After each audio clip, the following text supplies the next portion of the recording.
నమస్తే, welcome to power debate. నేను బ్రహ్మనాయుడు. ఈరోజు మాజీ ముఖ్యమంత్రి వైకాపా అధినేత వైఎస్ జగన్ కర్నూలు జిల్లా పర్యటన సందర్భంగా ఆయన సంచలనమైనటువంటి వ్యాఖ్యలు చేశారు.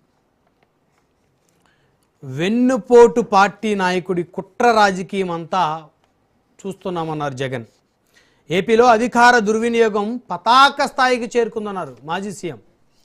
రెడ్ బుక్ రాజ్యాంగం, కూటమి పాలనలో కుట్ర రాజకీయాలు చూస్తున్నామన్నారు. దాడికి గురైన వారిపైనే కేసులు పెడుతున్నారన్నారు. ప్రజాస్వామ్యవాదులంతా ఒక్కసారి ప్రభుత్వం గురించి ఆలోచన చేయమని మాజీ ముఖ్యమంత్రి జగన్ కర్నూలు జిల్లా సభలో ప్రజలకు విజ్ఞప్తి చేశారు. గాంధీ పుట్టిన దేశంలో ఇవాళ ప్రజాస్వామ్యం ఖూనీ అయిపోతుందంటున్నారు మాజీ సీఎం. బాధితులకు అండగా నిలబడే వారిపై కేసులు పెడుతున్నారన్నారు.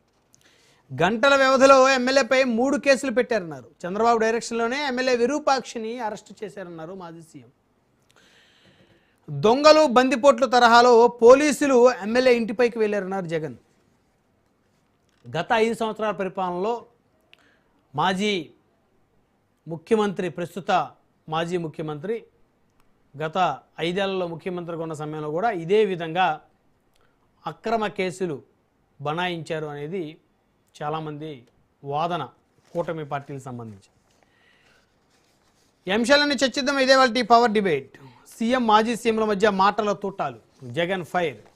ఈ డిబేట్లో మనతో పాల్గొంటున్నారు మేడా విజయశేఖర రెడ్డి గారు, తెలుగుదేశం పార్టీ రాష్ట్ర అధికార ప్రతినిధి, మనతోటి జూమ్కాలో జాయిన్ అయ్యారు. అదేవిధంగా కొండ రాజీవ్ గాంధీ గారు, వైఎస్ఆర్ కాంగ్రెస్ పార్టీ రాష్ట్ర అధికార ప్రతినిధి, మనకు చెప్పిన వారు కూడా మనతో జూమ్కాలో జాయిన్ అవుతారు. బాబు పాలూరు గారు, జనసేన పార్టీ నాయకులు, వారు కూడా మనతో జూమ్కాలో జాయిన్ అయ్యారు. సింగళూరు వెంకటేష్ గారు, రాజకీయ విశ్లేషకులు, మనకు చెప్పిన వారు కూడా జాయిన్ అవుతారు. మేడం విజయశేఖర రెడ్డి గారితో మాట్లాడదాం. విజయశేఖర రెడ్డి గారు, గుడ్ ఈవినింగ్ అండి.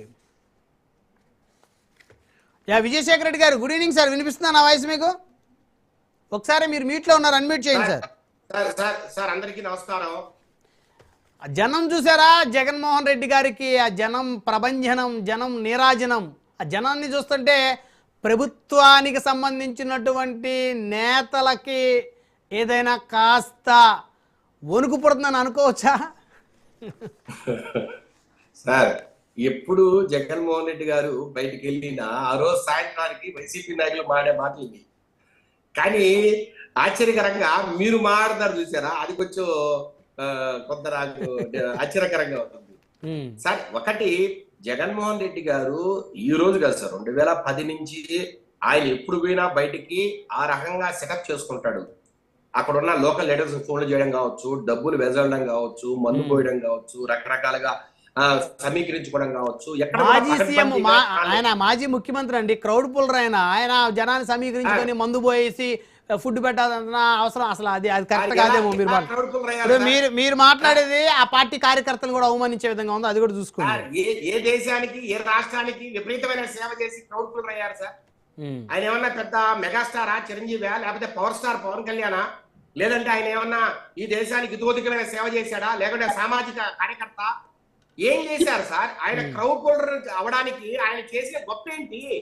రాజశేఖర రెడ్డి కొడుకుగా వారసత్వ రాజకీయాల్లో రాజకీయాల్లోకి వచ్చిన జగన్మోహన్ రెడ్డి గారు 2009లో ఎంపీ అయ్యారు. తర్వాత దురదృష్టవశాత్తు రాజశేఖర రెడ్డి గారు చనిపోవడం వల్ల ఆయన ప్లేస్ లో ఆయన కొడుకుగా నేనున్నాను, నా మా మదర్ ఉంది, విజయలక్ష్మి గారు ఉన్నారు, మాకు ఓట్లు వేయండి, మాకు కాంగ్రెస్ పార్టీలో అన్యాయం జరుగుతోందని సోనియా గాంధీ గారి మీద దుమ్మెత్తి పోసి ఆ రకంగా ప్రజల్లో సానుభూతి సంపాదించుకుని మీరు ఎంపీగా, ఎమ్మెల్యేగా గెలిచారు.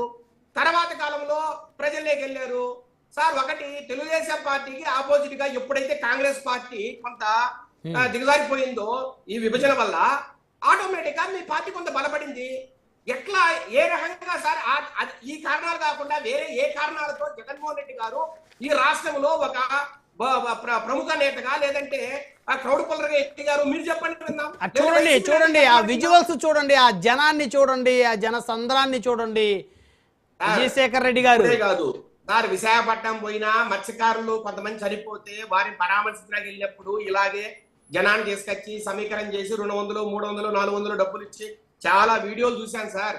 చాలా మంది ఆడవారు కావచ్చు, లేకపోతే మగవారు కావచ్చు, ఇదిగో మాకు 200 ఇచ్చారు, 300 ఇచ్చారు, జగన్ మీటింగ్ వెళ్తున్నావు ఇలా చెప్పారు మాకని రకరకాల వీడియోలు చూశాను నేను సార్. అందరూ అలాగే డబ్బుగా వచ్చారని అన్ను కార్యకర్తలు, నాయకులు కొంతమంది ఉన్నారు. కానీ విపరీతమైన జనాన్ని ఎప్పుడైతే మనం చూస్తున్నామో ఇలాంటి టాక్టిక్స్ కి వాళ్ళు పాల్పడుతున్నారు అనేది మా అభియోగం. నేను దీని మీద డిబేట్ సిద్ధం. అట్లాగే సార్ ఈ రోజు ఏ రకంగా అయితే విరూపాక్షి ఎమ్మెల్యే గారిని ఎలాగైతే పరామర్శించారో, మరి ఈ రకంగా సీదర్ అప్పరాజు గారిని ఎవరో ఎందుకు సార్ పరామర్శించలా?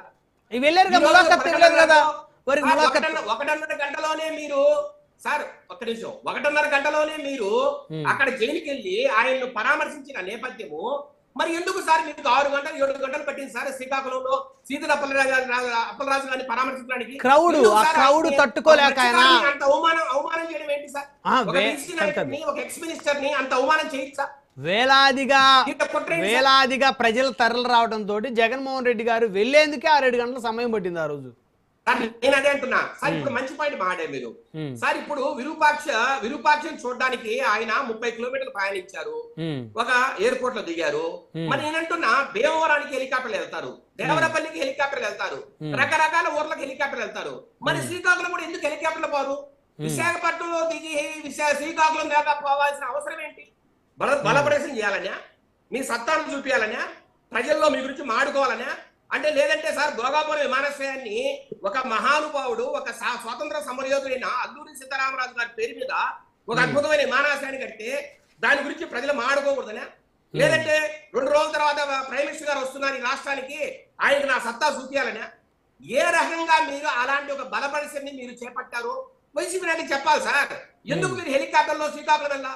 ఎందుకు జైలుకు అత్యంత దగ్గరలోనే 20 కిలోమీటర్లలో 10 కిలోమీటర్లలో మీరు హెలిప్యాడ్ సిద్ధం చేసుకోవాలా? మీరేమన్నా హెలికాప్టర్లో పోకుండా కేవలం ఫ్లైట్ లోనే ప్రయాణిస్తారా? లేదంటే ఎయిర్పోర్ట్ వెళ్తారా? లేదు కదా. మరి ఈ విషయంలో ఎందుకు డిఫరెన్స్ ఉంది? రెండో మాట సార్, విరూపాక్ష విషయంలో నా బాధాకర విషయం ఏంటంటే ఇంతవరకు ఒక ట్వీట్ ఇచ్చాడా? ఈ రోజు 2 గంటల పాటు నేను మొత్తం ఆశాంతం విన్నా. ఆయన ఏమేమి మాట్లాడాడు నేను అంటున్నా. ఆయన మాట సార్, ఒక్క మాట ఇన్ని రోజులుగా చూస్తున్నాం కదా సార్. తమ్మినేని సీతారాం గారి ఇష్యూ చూసామా? సీదర్ అప్పరాజు గారి ఇష్యూ చూసామా? లేదంటే జోగి రమేష్ గారి ఇష్యూ చూసామా? రకరకాల ఇష్యూలు చూస్తున్నాం. ఎక్కడైనా